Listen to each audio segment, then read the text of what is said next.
Freya, something is on your mind. What is it? Freyr's sword. I'm glad he got it back. Odin stole it? Not quite. It couldn't be stolen. It had to be given freely. Freyr had it forged in his younger days, imbued with its own motives and passion. For centuries, he swore he would only ever set it down in death or upon meeting the love of his life. Both he and the sword were romantics, you see. Mimir, there's something I wanted to ask you about. Hildisvini told me about your visit to secure Hel's army, but was reluctant to elaborate when it came to negotiating with Hrasfelder. Ah, yes. Well, I can see why he'd hold off on such a subject until he saw if we survived the battle. Enough. We will continue later. Freya, when Hildisvini went to Helheim, how did he not freeze to death? A perk of the Jofur. The boar-shifting warriors of Vanaheim, as wise in statecraft as they are deadly on the battlefield.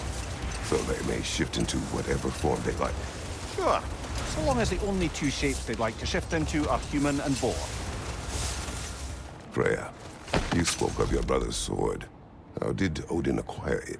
I'll answer this one. Odin, disguised himself as the most beautiful person Freyr had ever seen. This separated Freyr from his sword. Oh, with embarrassing speed. I am glad Freyr ultimately retrieved it. Me too. Hell of a job you did at Ragnarok, General. Wish I could have been there to see you and Sindri take down Thor and Odin. That is not what happened. Yeah, maybe not, but it's the story I like best. Important thing is, Odin's paid in full for what he did to Brock. I know it doesn't fix what's broke, but it ain't nothing.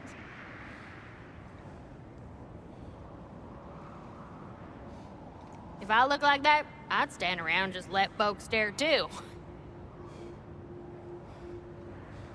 Hello, Lunda. Hey, goddess. About your brother. I never got the chance to tell you. I know moments like this you're supposed to say sorry and whatnot, but I always known that pretty man had greatness in him. That he'd do something amazing one day, and I'm just... You know, I'm proud that now the Nine Realms know it too. I thank you. Anytime, ma'am. It's strange. There are still signs of the world serpent all over the lake. But we saw him disappear at Ragnarok. That can only mean the legend was true all along. That blow from Thor sent Jormungandr straight back in time. A younger Jormi, fresh from Jotunheim, who would grow into the serpent we know. When we first met the snake, you said that he found Atreus familiar. Perhaps they met in Jotunheim. Perhaps so, brother. We'll have to ask the lad for that story when we next see him. When Jormungandr attacked Thor in Asgard, it seemed personal somehow.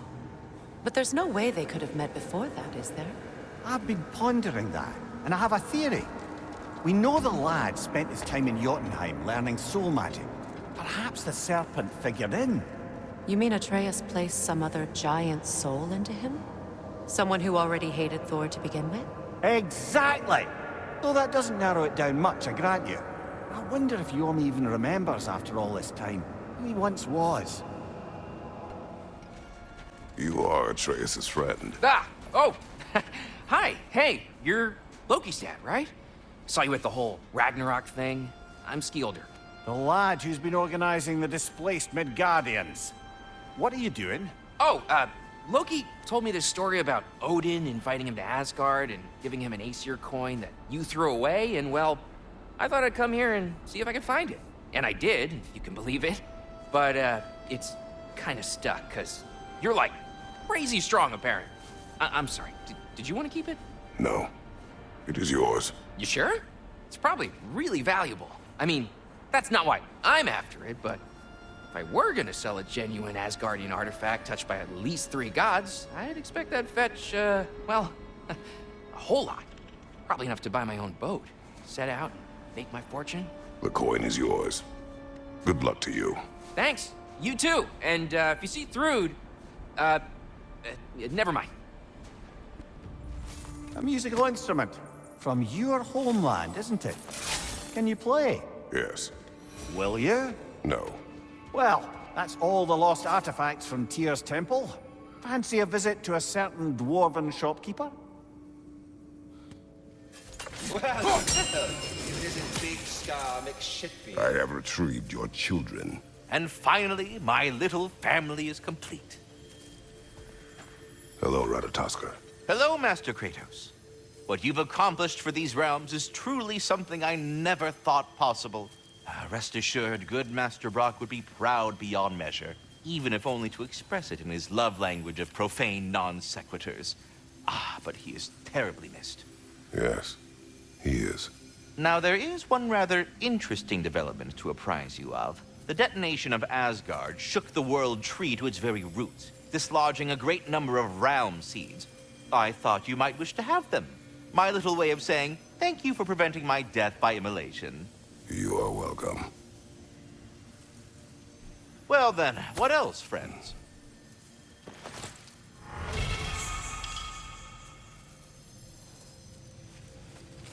Something I've been meaning to ask.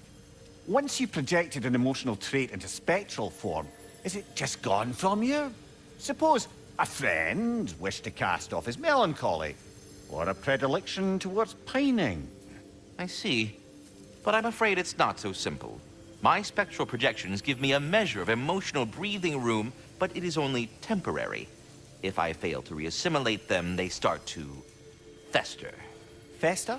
They are concentrated beings of emotion, and if left alone for too long, that emotion feeds on itself and becomes more and more, pronounced. Which is why I must periodically reabsorb them, deal with their emotional baggage internally, and then eject them fully recharged. Huh. Absorbing all that emotion at once must be pretty bitter medicine to swallow. Oh yes, it's quite unpleasant. Terrible, in fact. Do not recommend. Well, best of luck to your friend, good Master Mimir. I wonder if Sindri will ever come back. Can this place ever feel like a home after what happened here? I never thought I'd miss their bickering. But it's really not the same place without those two, is it? We will maintain it until his return. I'm sorry, I have no excuse for neglecting you.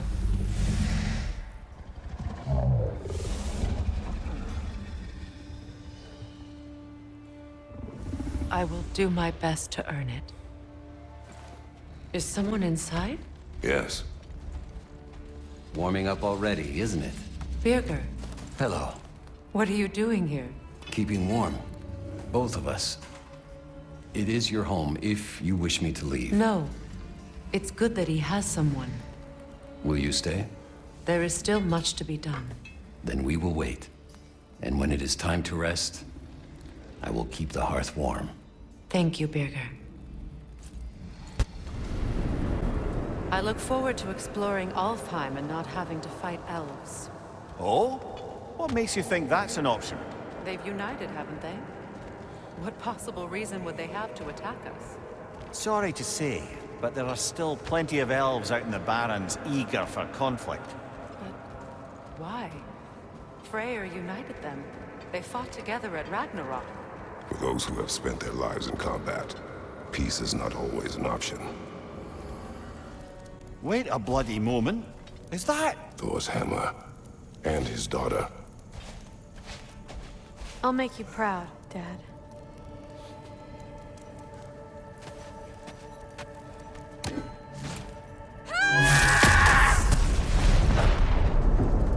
Well, good for her. Feels half crazy to say it, but I got a good feeling about that Thrud girl. Never minding what family she came from. I quite agree. She's an impressive young woman. I thought you might. Why, I ain't never seen anyone quite so awestruck as when she laid eyes on you back at the hole. Like meeting her idol. She was apparently quite eager to learn from all the Valkyries. Now that she has Mjolnir, I expect her next stop will be to begin training with Sigrun. I think think Brock and Sindri would be happy knowing that hammer's finally with someone worthy to wield it. And a future Valkyrie, no less. Brother, I've heard my share of stories about your homeland, but I've also heard that you once fought in a tournament.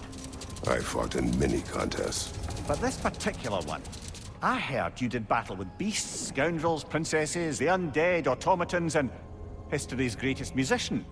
That's not true, is it? I would not speak of this. Fair enough, brother. Maria, what exactly did you promise the large bird in Helheim? Oh, nothing too horrifying. It's just that she'd like to retire. Retire? Hell's Eagle wants to retire? Indeed. And don't ask me what she expects to do with her free time. I assure you there is no reassuring answer. Can she even do that? Not be Hell? Apparently so. She just requires relief. Someone else to step in and become Hell, as it were. Not exactly an office many would wish to occupy. Aye. Terrible weather, infinite hours, and the possibility of unleashing terrible mischief on the realms if they're careless. Or worse, if they aren't completely trustworthy. But if she were to leave without a replacement? Complete chaos, yes. Well, I'm sorry I asked. Maria, you may tell a story, if you wish. Am I preferable to silence at last? A rare day. I'm touched. But since you mention it, there has been one on my mind of late. It goes back to my earliest days, when I had little more to do than observe the mortals who passed through our forest. One summer, a local laird of renowned eccentricity chose to sequester himself with a small coterie of kinsmen and followers. The aim of their woodland retreat was to achieve enlightenment through study and discipline. They took oaths to brook no distractions until they became wise men. Distractions? Aye, women, drink, mostly women. As you can imagine, things deteriorated quickly. By autumn, tempers were frayed and wisdom remained in short supply. One day, I watched as the laird and his brother took their hunt. There they found, at the banks of a river, a lady as fair as any they'd left behind. She pleads for their assistance for fear the currents would carry her off if she tried to cross. The laird doesn't miss a beat. He hoists her onto his shoulders, carries her across, sets her down, doffs his cap, and fords back across to his brother, who is dumbfounded, can't even bring himself to speak. The day stretches on, the laird carries on hunting, and his brother quietly gnashes his teeth down to powder. Finally, the dam breaks. "Brother," he cries, "how could you do it after everything we've sacrificed? How could you break your vow like it was nothing, carrying that lass on your shoulders like you were a Shetland pony?" The laird just smiles. "Brother, I sent that lass down across the river. 'Tis you that carries her still." Oh, I got a chuckle. A rare day indeed. To Vanaheim, then. Sounded like Lady Sif managed to convince the old boar to shelter the Aesir refugees. It was his idea. Oh? To foster peace among the Vanir and Aesir. That's brilliant. Shifty bastard must be trying to prove he can out-diplomat me. At least he's not convincing her to marry someone, like some other diplomats would. A deservedly low blow, Your Majesty. Anytime. Now, regarding security. An equal force of Vanir and Einherjar must be present at all times. Kratos, Freya, welcome back. Mimir. Lady Sif, Freya. it speaks volumes seeing you here in person. The first of the Aesir to visit us in peace. Really, Your Majesty? It's the capacity of the Vanir's forgiveness that speaks volumes. We know Asgard was more than Odin and his Einherjar. They'll help us rebuild. They're more than welcome to stay. Aesir and Vanir living together. I never thought it possible. I imagine a severe lack of options for the Aesir helped ease things along. Oh, Mimir. It has truly been a pleasure not listening to your prattling commentary for the last 100 winters. Well, excuse me, milady. 100 winters of Mimir bleating at court? I think I'd rather be exiled. Indeed. Oh, the stories I have. Really? Do tell. Well, everything appears to be in order here, diplomacy administered, and all's well. Let's leave these two to their planning, shall we? Oh, hi. Killed anybody lately? Also. Hello, friends. What shall we talk about? I was curious, my dear fellow. You come from lands beyond these, do you not? Yes. I was wondering, who tended your world tree back home? My home had no world tree. No, you had no, but without... How? How did one travel from realm to realm? On foot or by sea. Good God, man! No wonder you left. Until we meet again. Le Sarmu Kifa.